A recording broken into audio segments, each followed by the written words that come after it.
India TV YouTube channel को subscribe करें और बेल आइकन दबाएं। प्रधानमंत्री नरेंद्र मोदी थोड़ी देर में ढाका के नेशनल वॉर मेमोरियल पहुंचने वाले हैं। ये तस्वीर और इस खबर पर तमाम अपडेट हम आप तक पहुंचाएंगे, लेकिन इस बीच एक बड़ी खबर आ रही है, दर्दनाक खबर है मुंबई से, जहां पर एक कोविड अस्पताल में आग लगने की वजह से 9 लोगों की मौत हो गई है। भांडुप इलाके में ड्रीम मॉल के अंदर सनराइज हॉस्पिटल में आग लगी है। हॉस्पिटल में 76 कोरोना के मरीज भर्ती थे। आग लगने की खबर मिलते ही फायर ब्रिगेड की टीम मौके पर पहुंची और आग पर काबू पाने की कोशिश शुरू कर दी गई। आग की लपटें इतनी तेज थी कि अब तक इन पर काबू नहीं पाया जा सका है। अस्पताल में आग की खबर जितनी दुखद है, उतनी ही अफसोसनाक बात यह भी कि आखिर मॉल के अंदर यह अस्पताल चल कैसे रहा था। और सबसे हैरान कर देने वाली बात तो यह है कि आज सुबह हमने आपको वो बयान भी सुनवाया मुंबई की मेयर का, जिसमें उन्होंने ये कहा कि उन्हें भी इस बारे में जानकारी नहीं है कि इस मॉल के अंदर एक कोविड अस्पताल चलाया जा रहा था। आप सोचिए, लापरवाही का आलम इस हद तक है। ये 4 तस्वीरें आप देखिए, मुंबई के अस्पताल में ये आग की तस्वीर है। काफी देर हो चुकी है, प्रयास लगातार किए जा रहे हैं। फायर विभाग की जो कोशिशें हैं वो तस्वीरों में भी आपको नजर आ रही होगी, लेकिन अभी तक आग बुझाई नहीं जा सकी है। मुंबई से संवाददाता दिनेश मौर्य हमारे साथ जुड़ गए। दिनेश, ये तस्वीरें हम देख रहे हैं, फिलहाल स्थिति क्या है? क्योंकि सुबह से प्रयास किया जा रहा है, आग बुझी नहीं है। देखिए, आग पर लगभग काबू पा लिया गया है, लेकिन चूंकि स्क्रैप मटेरियल बहुत ज़्यादा है तो ऐसे में जहाँ जहाँ ऑक्सीजन मिलता है वहाँ पर आग जो है वो भड़क जा रही है। लेकिन दमकल विभाग का कहना है कि बड़े पैमाने पर आग जो है उसमें काबू पा लिया गया है, लेकिन अभी सर्च ऑपरेशन जारी है। क्योंकि कल रात को आग लगी थी तो कई जगहों पर अंधेरे में कई जगहों पर जो है समझ में नहीं आ रहा था, तो लोग फंसे हो सकते हैं। अब तक जो है करीब 6 शव जो है वो बाहर निकाले जा चुके हैं। तो ऐसे में हर एक फ्लोर को, हर एक कोना जो है जाकर दमकल के अधिकारी जो है वो चेक करें कि कहीं कोई फंसा तो नहीं है, क्योंकि काफ़ी लंबे समय तक उस पूरे मॉल के अंदर जो है धुआं था, तो सफोकेशन की संभावना ऐसे में काफ़ी ज़्यादा बढ़ जाती है। और इसीलिए जो है हर एक कोने को फिलहाल चेक किया जा रहा है। सर्च ऑपरेशन खत्म होने के बाद ही स्थिति साफ हो पाएगी, लेकिन कुछ एक जगहों पर ज़रूर आग निकल रही, थोड़ा बहुत धुआं निकल रहा है। लेकिन राहत की बात यही है कि बड़ी जो आग लगी थी उस पर पूरी तरह से काबू पा लिया गया है। जी, अब एक मॉल के अंदर कोविड अस्पताल चल रहा है, इस बात की जानकारी अगर मेयर को भी नहीं होगी तो फिर किसको होगी? इतनी बड़ी लापरवाही कैसे की गई? ये प्रशासनिक गलती कौन से कदम पर उठाई गई?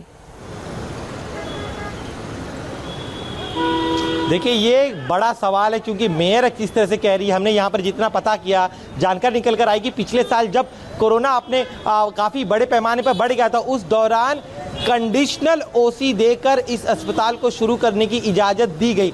लेकिन इस दौरान क्या फायर सेफ्टी नॉर्म्स का पालन किया गया था, नहीं किया गया था, और जो अन्य ज़रूरी परमिशंस होते वो लिए गए थे या फिर नहीं लिए गए थे, इसको लेकर कोई साफ तस्वीर बीएमसी की तरफ से नहीं दी जा रही है। लेकिन अस्पताल जो चला रहे थे उनका दावा ये है कि उन्होंने तमाम ज़रूरी जो परमिशन है वो लिए हुए थे, नियमों का पालन किया था। लेकिन ये जाँच में ही साफ हो पाएगा कि आखिर यहाँ पर ऐसी स्थिति बनी क्यों। क्योंकि जिस तरह से देर रात को आग लगी, उसके बाद पेशेंट्स खुद अपनी जान बचाते हुए अस्पताल के टेरेस पे पहुंचे और वहां पर जाकर जो है लगातार आवाज़ लगा रहे थे कि उन्हें कोई मदद करे, उन्हें बाहर निकाले। अस्पताल के स्टाफ ने ज़रूर अच्छा काम किया, इसमें कोई दो राय नहीं है, लेकिन क्या नियमों का पालन हुआ था, नहीं हुआ था? और एक मॉल में आखिर क्या स्थिति हुई कि एक मॉल में एक अस्पताल बनाने की इजाज़त दे दी गई? लैप्सेस कई सारे हैं यहाँ पर। इजाज़त दे भी दी गई, आप ये कह रहे हैं कि एक ओसी भी दिया गया, तो कोई टाइम फ्रेम तो होगा, क्योंकि पिछले साल हम जानते हैं कोरोना अपने पीक पर था और महाराष्ट्र और खासतौर पर मुंबई की बात करें तो ये एपिसेंटर लगातार बना रहा। तो अगर ओसी दी भी गई तो कोई तो टाइम फ्रेम होगा। जी बिल्कुल, देखिए कई सारे सवालों के जवाब अस्पताल की तरफ से भी नहीं दिए जा रहे। इनिशियल जो उनका स्टेटमेंट ऑफिशियली रिलीज़ किया गया उसमें सिर्फ परमिशन मिलने की बात वो कह रहे, लेकिन कब से कब तक के लिए दी गई थी ये जानकारी वो नहीं दे रहे। वहीं दूसरी तरफ बीएमसी भी अभी भी जो है क्लूलेस नज़र आ रही है। आपको बता दें 2009 में ये मॉल बना था, तभी अस्पताल बनाया गया था, लेकिन उसके बाद इसे, और ये फंक्शनल अस्पताल नहीं था। पिछले साल ये अस्पताल फंक्शनल हुआ है, लेकिन जो नियमों का पालन होना चाहिए वो अभी तक की जांच के दौरान जो इनिशियली जानकारी सामने आई उसमें तो यही समझ में आ रहा है कि अगर नियमों का पालन किया गया होता, फायर सेफ्टी नॉर्म्स का पालन किया गया होता, तो मरीजों को खुद अपनी जान बचाने के लिए टेरेस पर नहीं आना होता था, मरीज अपनी जान बचाते हुए खुद भागे टेरेस की तरफ। तो इससे आप अनुमान लगा सकते हैं कि क्या स्थिति हुई रहेगी। नियमों का कहीं ना कहीं उल्लंघन जरूर हुआ है, प्रथम दृष्टया यही नजर आ रहा है, लेकिन हमें इंतजार करना होगा कि जांच में क्या निकल कर आता है। और अब ये भी बता दें आपको कि अब चूंकि काफ़ी यहाँ पर जो है मृतकों का आंकड़ा लगातार बढ़ रहा है और कुछ और बढ़ सकता है, और इसीलिए अब जो तमाम बड़े अधिकारी जो है वो घटनास्थल पर पहुंचने की कोशिश कर रहे हैं। जी, आपने जानकारी दी अभी तक कि 9 लोगों की मृत्यु हुई है इस दर्दनाक हादसे में, और इस अस्पताल में तकरीबन 70 मरीज एडमिट थे। तो जो मरीज थे अब उन्हें कौन से अस्पताल में शिफ्ट किया गया है? देखिए, ज़्यादातर मरीजों को मुलुंड में कोविड सेंटर है, सरकारी कोविड सेंटर, वहाँ पर शिफ्ट किया गया। कुछ एक मरीज है उन्हें प्राइवेट अस्पताल में शिफ्ट किया गया, वहाँ पर उनका इलाज भी शुरू हो गया। लेकिन जब शुरुआती दौर में आग लगी थी तब धुआं काफ़ी ज़्यादा हुआ था, तो उस स्मोक की वजह से भी कई सारे मरीजों को काफ़ी समस्या हुई। तो अब उनका इलाज वहाँ पर चल रहा है। राहत की बात यह है कि 76 में से जो है अस्पताल दावा कर रहा है, एक और चीज़ क्लियर कर दूँ, 76 टोटल मरीज थे, उन 76 में से 2 मरीज जो है वो अस्पताल जो डेड बॉडीज निकले उनमें से 2 अस्पताल के थे। तो अस्पताल का ये कहना है कि जो डेड बॉडीज निकाली उनकी मौत कोरोना की वजह से हुई, जलने की वजह से नहीं हुई। लेकिन इसकी पुष्टि अब तक जो है बीएमसी की तरफ से नहीं की गई। हमें थोड़ा इंतजार करना होगा कि क्या कोई मरीज भी जो है वो कोरोना के बजाय या इस आग में झुलस कर मरा है, ये अब से कुछ देर बाद शायद साफ हो पाएगा। जी, आप एक बार फिर से क्लैरिटी दे दें, 9 लोगों की मृत्यु हुई है इस हादसे में, उनमें से कितने लोगों की कोविड की वजह से मृत्यु हुई है? अस्पताल की ओर से क्या कहा गया? देखिए, अस्पताल की ओर से सिर्फ इतना ही कहा गया है कि 2 डेड बॉडीज जो अस्पताल प्रीमाइसेस से निकाली गई थी उनकी मौत कोरोना की वजह से हुई है, ना कि झुलसने की वजह से। ये अस्पताल का दावा है।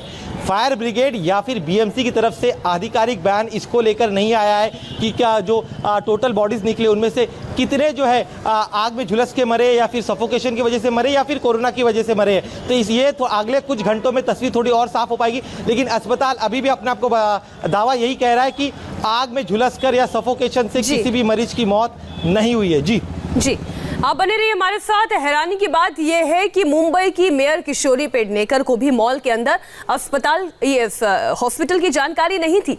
मौके पर पहुंची मेयर का कहना था कि उन्होंने मॉल में हॉस्पिटल की बात पहली बार सुनी है। अपना कैसे आग लगी हो मुझे पता नहीं, अभी मैं तहकीकात कर रही है।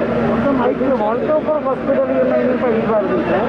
मुझे लगता है ये गंभीर बात है। और जो 70 पेशेंट थे उसके बीच में 5 पेशेंट वेंटिलेटर पे थे, उनको अपनी मुलुंड कोविड सेंटर में लेके गए हैं। और बाकी पेशेंट अभी भी आपको सबने अपनी अपनी खबर रखी हुई है। और ये चिंताजनक बात है, इसकी तहकीकात नहीं कर रहे। क्या कुछ इसमें जो है आगे कार्रवाई की जाएगी? 100% कार्रवाई होनी चाहिए। लगभग रात को 12:30 बजे ड्रीम मॉल्स में ये फर्स्ट फ्लोर पे आग लगी थी। उसके बाजू में एक सनराइज कोविड केयर सेंटर था, वहाँ पे लगभग 76 जो कोविड पेशेंट थे वो एडमिट थे। दिनेश मौर्य हमारे साथ जुड़े हुए हैं मुंबई से। दिनेश, हमने किशोरी पेडनेकर का बयान भी सुना। उन्होंने कहा कि उन्होंने खुद ये पहली बार बात सुनी है कि किसी मॉल के अंदर अस्पताल चलाया जा रहा है। अब अगर मेयर को इस बात की जानकारी नहीं है तो फिर किसे है?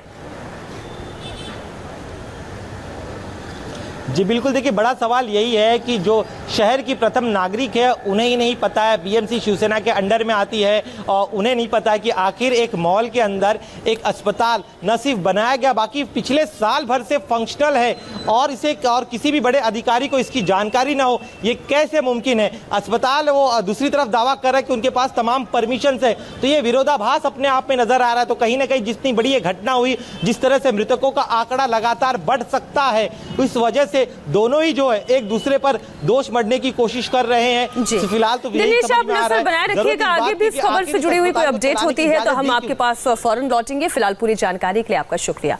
हमारे लिए वक्त एक छोटे से ब्रेक का है और ब्रेक के बाद हम आपको ले चलेंगे ढाका, जहां के नेशनल वॉर मेमोरियल पर पहुंचने वाले हैं प्रधानमंत्री नरेंद्र मोदी। एक छोटे से ब्रेक के बाद तस्वीरें और खबर के साथ लौट रहे हैं। नमस्ते, मैं हूं मीनाक्षी जोशी। वीडियो और खबरों से अपडेट रहने के लिए India TV YouTube channel subscribe करें, बेल आइकन दबाना ना भूलें। जुड़े रहें इंडिया टीवी के साथ।